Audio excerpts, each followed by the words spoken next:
আসসালামু আলাইকুম, কেমন আছেন সবাই? আশা করছি ভালো আছেন। এই যে সকালে চা,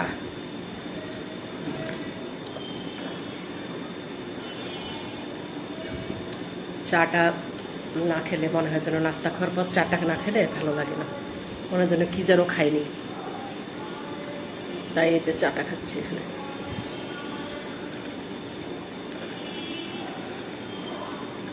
শান্তি, চায়ের মতো শান্তি আর নাই। শান্তি আর শান্তি। এই যে ওর আব্বু সকাল থেকে বাদাম টাদাম কত কি খেলো, এই যে এখানেও ছিলে রেখে দিয়েছি বাদাম। তারপরে হলো আম কেটে রেখে দিয়েছি, আম, হিমসাগর আম। এটা খাবে মুড়ি দিয়ে, কলা দিয়ে। এই যে কলা দিয়ে আসলে ওর আব্বু এটা দিয়ে খাবে। সকালে ডিম খাইছে, ডিম আর কি যেন খাইলো, মেথি পানি। মেথি পানি খেয়ে তারপরে ডিম খেলো। ব্যথা ট্যাথা থাকে না আর কি শরীরে। সকালে একটা করে ডিম খেলে ভালো। আগে খেতে চাইতো না, এখন নিজে দেখে যখন তখন বলে যে হ্যাঁ ঠিকই তো, সকালে করে খেতে হয়। চাটা খেয়ে নিই।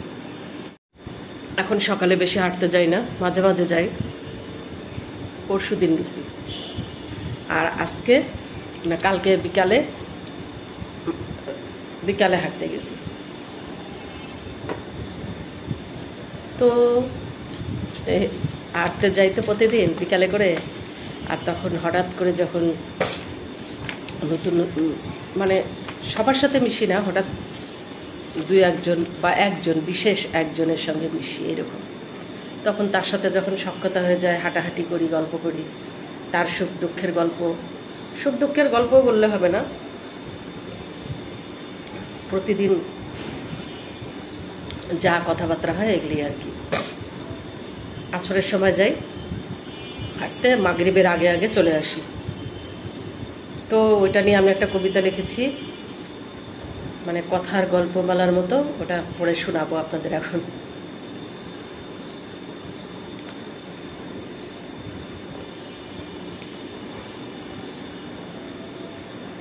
চাটা ঠান্ডা হয়ে যাবে, আগে চাটা খেয়ে নিই।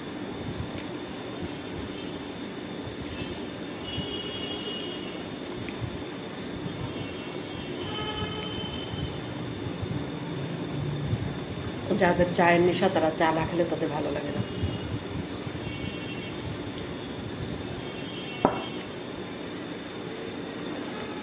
চশমাটা আগে পড়ি। চশমা চশমা চশমা, চশমাটা পরে একটা কবিতা লিখছি কালকে, যাতে মনে থাকে, ওই জন্য সঙ্গে সঙ্গে লিখে ফেলেছি। ছোট একটাই, এখন বলে হ্যাঁ ভালো লাগবে হয়তো। শেষ বিকেলের বন্ধু, মানে শেষ বিকেলের বন্ধু বলতে বোঝায়, ধরেন যে এখন একটা যারা 50 পেরিয়ে গেছে, তাদের ছেলে মেয়ে বড় হয়ে গেছে, তাদের গল্প আলাদা। আবার প্রথম পর্যায়ে যারা আছে তাদের গল্প আলাদা। তো এখন শেষ বিকেলের গল্প মানে হলো, আমার এই গল্পটার মানে হলো যে একটা 50 পেরিয়ে যাওয়ার যে একটা সময়, বা চলতেছে বা 40-এর পরে, এইরকম। তা আমি এখন যখন তার সঙ্গে হাঁটি, তখন আমার যা ফিল হয়, যা কথাবার্তা হয়, ওটা নিয়ে আমি একটা কবিতা অল্প করে করেছি, আরও পরে আরও শোনাবো। শোনাই।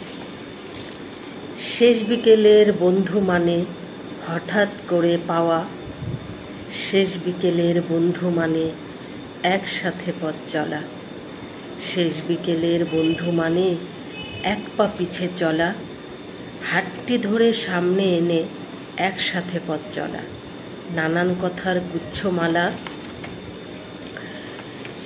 গুচ্ছমালা নির্দ্বিধায় বলা। মানে কেউ কারো পরিচিত না অতটা, তাই অনেক কথা নির্দ্বিধায় বলে ফেলতেছে, যা আমরা পরিচিতদের সামনেও, নিজের আত্মীয়, নিজের পরিচিত জন, তাদের সামনেও আমরা এই কথাগুলো বলতে পারি না। আমরা হাঁটতে গেলে মানে একে অপরের সঙ্গে নির্দ্বিধায় অনেক কথা বলি, নির্দ্বিধায় বলা, কারণ বেলা শেষে দুইজনের দুই দিকে পথ চলা।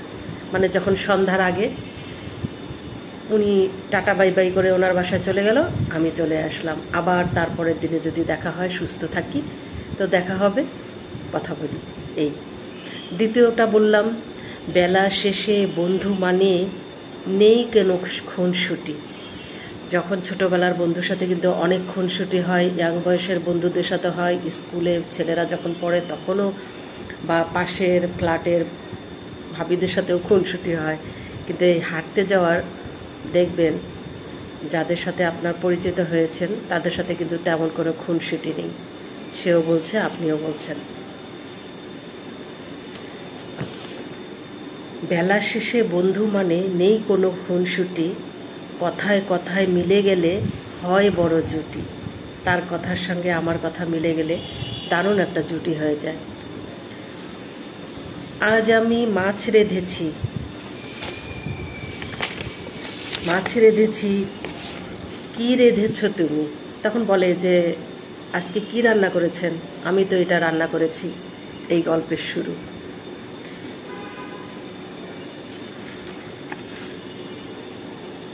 শুনি, শেষ বিকেলের গল্প মানে সন্তান, ছেলে, ছেলের বউ, মেয়ে, মেয়ে জামাই, নাতি নৎকর, এদের কথা বলে। যার নাতি নৎকর হয়েছে, মেয়ে জামাই হয়েছে, সে সেই গল্পই বলে। কেউ হয়তো বা কেবল ছেলে, ছেলের বউ হয়েছে, এই ধরনের কথাও বলে, গল্প বলে। আবার কেউ ইউটিউবে দেখে যখন শাশুড়ির নির্যাতনের কথা শুনে বা বউ শাশুড়ির ঝগড়ার কথা শুনে সেই গল্পও বলে। এই বলে বলেই রাস্তায় হাঁটা আর কথা বলা।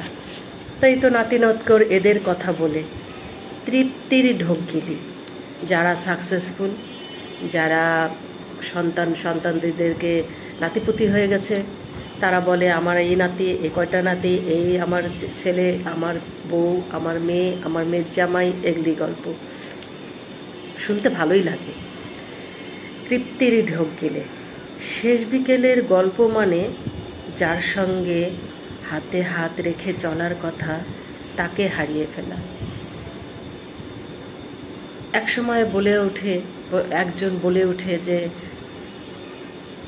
আমার হাজব্যান্ড এটা খায় না, ওটা খায়, আবার কি রান্না করেছেন? তখন হয়তো বা আপনি বললেন আমি তো আজকে হাজব্যান্ডের একটা পছন্দের জিনিস রান্না করেছি। তখন যার হাজব্যান্ডটা নেই সে তখন বলে আমার তো আর ডিউটি নেই, হাজব্যান্ড নেই, কেউ আর আবদারও করে না, কেউ আর চায়ও না এটা বানাও ওটা বানাও। তাই শেষ বিকেলের এই গল্প দিয়েই চলে। অনেকেই নিঃসঙ্গ থাকে, অনেকেই ব্যস্ততা থাকে, ছেলের বউ চাকরি করে, উনি কাজের মানুষ থাকে, তাদের নিয়েই থাকে, এই ধরনের গল্প বলে। তাই আমার এই গল্পটা, এই কবিতাটা লেখা বাস্তবিক কবিতা। আশা করছি ভালো লেগেছে। তো আজকে আল্লাহ হাফেজ, এই পর্যন্তই।